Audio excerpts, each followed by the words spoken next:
Hello viewers, welcome to TN jobs Tamil. இன்றைக்கி நம்ம என்ன ஜாப் பற்றி பார்க்க போகிறோம் அப்படின்னா, நிரந்தர இளநிலை உதவியாளர் வேலை. இது முழுக்க central government job. Per month salary அவங்க 25,000 ஆஃபர் பண்ணுறாங்க. Freshers government job, online application தான். பிளேஸ் ஆஃப் லொக்கேஷன் எங்கே இருக்கும் அப்படின்னா தமிழ்நாட்டில் தாங்க இருக்கும். லாஸ்ட் டேட் ஆஃப் அப்ளிகேஷன் 14 ஓகேங்களா.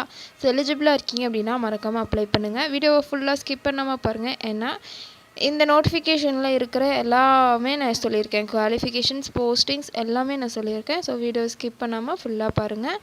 இந்த நோட்டிஃபிகேஷனோட லிங்க்குமே நான் கீழே டிஸ்கிரிப்ஷனில் ப்ரொவைட் பண்ணியிருக்கேன். ஸோ எலிஜிபிளாக இருக்கீங்க அப்படின்னா அதை கிளிக் பண்ணி அப்ளை பண்ணுங்கள். முழுக்க ஆன்லைன் அப்ளிகேஷன் தான். ஓகேங்களா. எந்த ஒரு நோட்டிஃபிகேஷனை அப்ளை பண்ணுறதுக்கு முன்னாடியும் அந்த நோட்டிஃபிகேஷன் பிடிஎஃபை ஃபுல்லாக கோ த்ரூ பண்ணணும். அப்படின்னா தான் நம்மளால் மிஸ்டேக் இல்லாமல் அப்ளை பண்ண முடியும். ஸோ தட் அந்த நோட்டிஃபிகேஷன் பிடிஎஃபை நான் இப்போ ஃபுல்லாக எக்ஸ்பிளைன் பண்ணுறேன். இப்போ தான் first time TN jobs Tamil channel பார்க்குறீங்க அப்படின்னா மறக்காம லைக் பண்ணுங்கள், ஷேர் பண்ணுங்கள், சப்ஸ்கிரைப் பண்ணுங்கள். தேங்க்யூ. வாங்க வீடியோக்குள்ளே போகலாம். இதுதான் உங்களோட அஃபிஷியல் நோட்டிஃபிகேஷனோட பிடிஎஃப். எங்கேருந்து வந்திருக்கு அப்படின்னா இன்டெலிஜென்ஸ் ப்ரூ. ஓகேங்களா. Government of India. முழுக்க இது வந்துட்டு ஒரு சென்ட்ரல் கவர்மெண்ட் ஜாப். ஓகேங்களா. ரெக்ரூட்மெண்ட் ப்ராசஸ் எந்த போஸ்ட்டுக்கு அவங்க எடுக்கிறாங்க அப்படின்னா ஜூனியர் இன்டெலிஜென்ஸ் ஆஃபீஸர் கிரேட் 2 அடிப்படையில் அவங்க வந்துட்டு வேரியஸ் போஸ்டிங்கில் உங்களுக்கு ஜாப் ஆஃபர் பண்ணுறாங்க.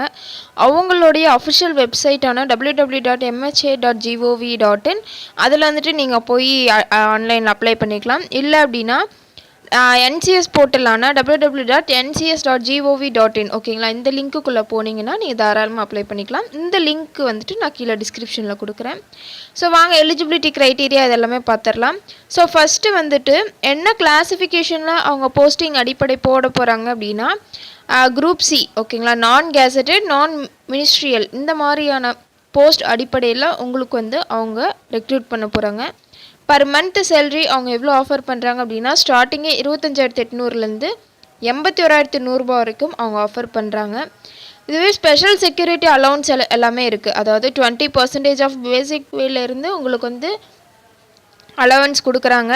And duty performed on holidays இதுவுமே வந்துட்டு உங்களுக்கு அலவன்ஸாக கொடுக்குறாங்க. கேஷ் கம்பன்சேஷன் வந்து கொடுப்பாங்க. நம்பர் ஆஃப் வேக்கன்சிஸ் அவங்க வந்துட்டு கம்யூனிட்டி வைஸ் பிரித்து கொடுத்துருக்காங்க. யூஆர் அன்ரிசர்வ்டுக்கு பார்த்தோம் அப்படின்னா 157 வேக்கன்சி, அண்ட் இடபிள்யூஎஸ்க்கு 32 வேக்கன்சி, ஓபிசிக்கு 117 வேக்கன்சி, எஸ்சிக்கு 60 வேக்கன்சி, எஸ்டிக்கு 28 வேக்கன்சி. ஸோ டோட்டலாக 394 வேக்கன்சிஸ் அவங்க வந்துட்டு வெளியிட்ருக்காங்க. குவாலிஃபிகேஷன்ஸ் கல்வி தகுதியை பொறுத்த வரைக்கும் நீங்கள் டிப்ளமோ இன் இன்ஜினியரிங் ஃபீல்டில் நீங்கள் வந்துட்டு டிப்ளமோ முடிச்சிருக்கணும். எந்த மாதிரியான ஃபீல்டில் அப்படின்னா எலக்ட்ரானிக்ஸ் ஃபீல்டு, இல்லைனா எலக்ட்ரானிக்ஸ் அண்ட் டெலிகம்யூனிகேஷன், இல்லைனா எலக்ட்ரானிக்ஸ் அண்ட் கம்யூனிகேஷன், இல்லைனா ட்ரிபிள் எலக்ட்ரிக்கல் அண்ட் எலக்ட்ரானிக்ஸ், இல்லைனா ID information technology, R computer science, R computer engineering, computer applications இந்த மாதிரியான ஃபீல்டில் நீங்கள் வந்துட்டு டிப்ளமோ வந்துட்டு முடிச்சிருக்கணும். இல்லை அப்படி முடிக்கல அப்படின்னா பேச்சுலர் டிகிரி கேட்டிருக்காங்க. எதில் அப்படின்னா சயின்ஸ் ஃபீல்டில், அதாவது with electronics R computer science, இல்லைனா ஃபிசிக்ஸு, மேத்தமெட்டிக்ஸ் இந்த மாதிரியான ஃபீல்டில் வந்துட்டு நீங்கள் பேச்சுலர் டிகிரி முடிச்சிருக்கணும். நெக்ஸ்ட்டு இல்லை நான் அந்த ஃபீல்டில் முடிக்கல அப்படின்னா கம்ப்யூட்டர் அப்ளிகேஷன் வந்துட்டு முடிச்சிருந்தீங்கனாலும் நீங்கள் தாராளமாக அப்ளை பண்ணிக்கலாம். ஓகேங்களா. ஏஜ் லிமிட், அதாவது வயது வரம்பு பொறுத்த வரைக்கும் 18 வயசுலேருந்து 27 வயசுக்குள்ளே இருக்கிறவங்க தாராளமாக அப்ளை பண்ணிக்கலாம். அப்பர் ஏஜ் லிமிட் வந்துட்டு ஏஜ் ரிலாக்ஸேஷன் அவங்க கொடுத்துருக்காங்க. ஸோ எஸ்சி எஸ்டிக்கு பார்த்தோம் அப்படின்னா 5 இயர்ஸும், ஓபிசி கேண்டிடேட்டாக இருக்கீங்க அப்படின்னா 3 இயர்ஸும் கொடுத்துருக்காங்க. ஓகேங்களா.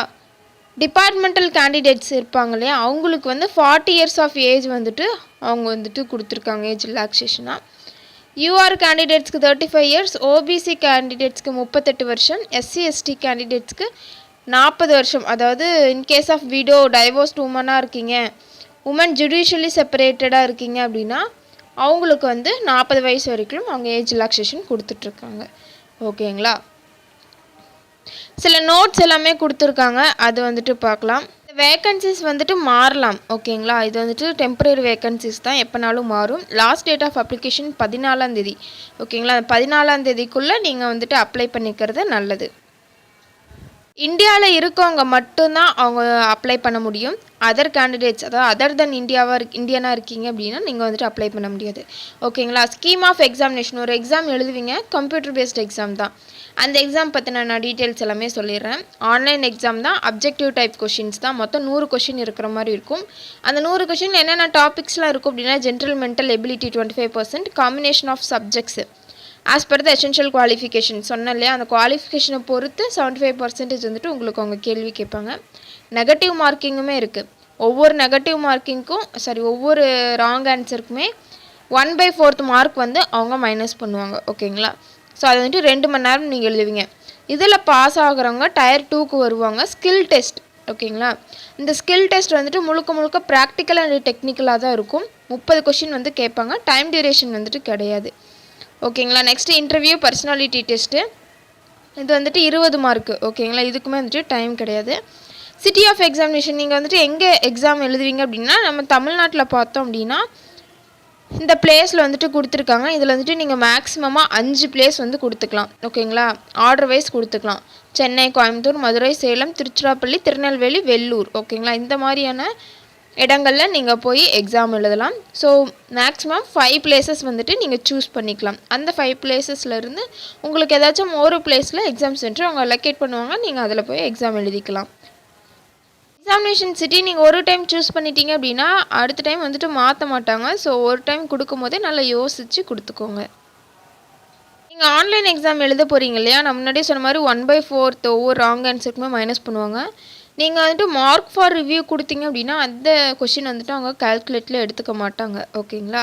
அதே மாதிரி அட்டன் பண்ணாத கொஷின்ஸ்க்கு அவங்க வந்துட்டு எந்த ஒரு மார்க்ஸுமே குறைக்க மாட்டாங்க. ஸோ மார்க் ஃபார் ரிவ்யூ கொடுக்குற கொஷின்ஸ்க்குமே அவங்க வந்துட்டு எவாலுவேட் பண்ண மாட்டாங்க. ஓகேங்களா? மார்க்ஸு மினிமம் மார்க்ஸ் வந்துட்டு எவ்வளோ எடுத்துருக்கணும் அப்படின்னா அவுட் ஆஃப் 100க்கு அவங்க கம்யூனிட்டி வைஸ் கொடுத்துருக்காங்க. UR 35, OBC 34, SC ST 33, EWS 35. ஓகேங்களா? All service ex service would be treated in their own category. ஓகேங்களா? அவங்க வந்துட்டு அவங்களோட கேட்டகரியில் எல்லாமே ட்ரீட் பண்ணுவாங்க. ஸோ அது வந்துட்டு கவலை இல்லை. டயர் 1ல் பாஸ் ஆகிறவங்க தான் டயர் 2 எழுத முடியும். டயர் 2ல் பாஸ் ஆகிறவங்க தான் டயர் 3ல் வந்துட்டு வர முடியும். இந்த 3 மார்க்கையும் பேஸ் பண்ணி தான் அவங்க அவுட் ஆஃப் 100க்கு அவங்க மெரிட் லிஸ்ட் வந்துட்டு ப்ரிப்பேர் பண்ணுவாங்க. அப்ளிகேஷன் ஃபீஸை பொறுத்த வரைக்கும் மேல் கேண்டிடேட் யூஆர், இடபிள்யூஎஸ், ஓபிசி கேட்டகரியாக இருக்கீங்க அப்படின்னா அவங்களுக்கு வந்து எக்ஸாமினேஷன் ஃபீ வந்துட்டு 100, ரெக்ரூட்மெண்ட் ப்ராசஸிங் சார்ஜஸாக 550, டோட்டலாக 650 வந்துட்டு நீங்கள் கொடுக்குற மாதிரி இருக்கும். மற்ற கேண்டிடேட்ஸ்க்கு பார்த்தோம் அப்படின்னா 550 ருபீஸ் வந்து கொடுத்தா போதும். அவ்வளோதான் இந்த நோட்டிஃபிகேஷனோட பிடிஎஃப் அண்ட் அப்ளிகேஷன் லிங்க் இதெல்லாமே கீழே நான் டிஸ்கிரிப்ஷனில் தரேன். எலிஜிபிளாக இருக்கீங்க அப்படின்னா நீங்கள் போய் அப்ளை பண்ணிக்கலாம். டிஎன் ஜாப்ஸ் தமிழ் சேனல் பிடிச்சிருந்தா மறக்காமல் லைக் பண்ணுங்கள், ஷேர் பண்ணுங்கள், சப்ஸ்கிரைப் பண்ணுங்கள். தேங்க்யூ.